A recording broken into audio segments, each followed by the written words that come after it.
Some wines can cost more than a fine dining experience at a 3-star Michelin restaurant. Some wines can cost less than a Happy Meal at McDonald's. How can the prices of wines range that much? If you think a $100 United States dollars bottle is expensive, then you would be shocked at the prices at fine wine auction houses. The most expensive bottle of wine was an imperial bottle of 1992 Screaming Eagle Cabernet that was sold for $500,000 at an auction for charity in 2000. When you are buying a bottle of wine, you are getting more than just fermented grape juice. This video will explain the differences between cheap and expensive wines and answer the question, why can wine be so expensive? How can a single bottle of wine cost so much? After all, whether a bottle of wine is expensive or not, they are only made from grapes. There are a number of reasons why you may be paying 10 times the price for high-end wines. Let's break down the costs of wine production and explain what goes into making cheap bottles like 2 Buck Chuck and premium wines like Screaming Eagle. Machine harvesting versus hand harvesting. Large producers have more automated processes, whereas small wineries that produce expensive wines use more labor-intensive techniques. There are now machines that do all sorts of vineyard and winery processes.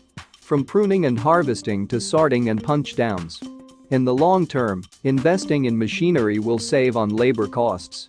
You need only one person to operate a machine harvester, as opposed to an entire team of hand harvesters year after year. The grapes that are used for cheaper wines are grown on large flat expanses of land that will produce high yields with little disease pressure. The vines will be planted and trained in straight rows to allow for machines to easily pass through.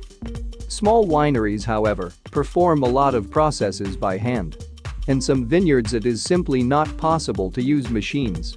Take the Riesling grown on the steep hills in Mosel or the bush vines in Stellenbosch. There are no machines that would be able to harvest or prune those vines. Hand harvesting is more gentle and allows for the first round of sorting to begin out in the vineyards. Some premium wineries will do a second sorting once all the fruit has been collected at the winery. This ensures that only the best grapes are used to make the wine. Location of vineyards. Where the grapes come from plays an integral part of how expensive a wine will be.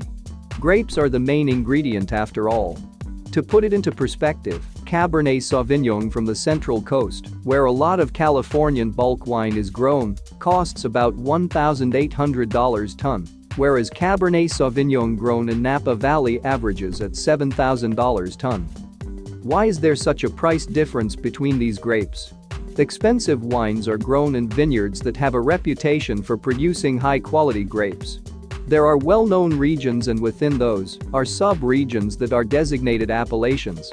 France is famous for their intricate and complicated labeling, which indicates where the grapes are grown, and that is the telltale sign of the quality of wine.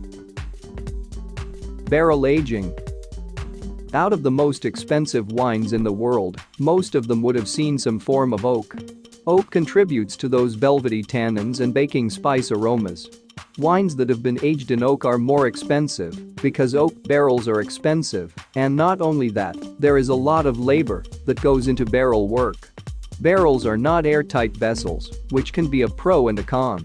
Evaporation of wine will occur, and loss of wine means loss of money, but the wine will also develop pleasant oxidized characters that add to the complexity of the wine.